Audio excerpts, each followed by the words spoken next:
সবাই মিলে খেতে বসেছি। খিচুড়ি মাখিয়ে দিয়েছিলাম, সেই সুন্দর কালার এসেছে। আমাদের জামাই ভর্তা করেছে, আচার, মূলা, বাগুন ভাজি, ডিম ভাজি, জম্পেশ একটা খাওয়া দাওয়া হবে সকালবেলা। তাড়াতাড়ি কাব্য আসো, কাব্য আসো। এই ছোট ভাত খেতে হবে না? কখন খাবে? বোনের বাসায় আসছি। এটা আমার ছোট ফুপু।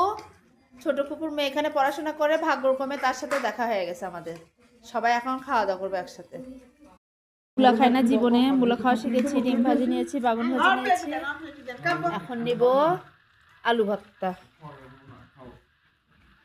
আলু ভর্তার সাথে খিচুড়ি মজাই লাগে। একটু আচার নিয়ে নিই, একটু আচার নিলাম সাথে।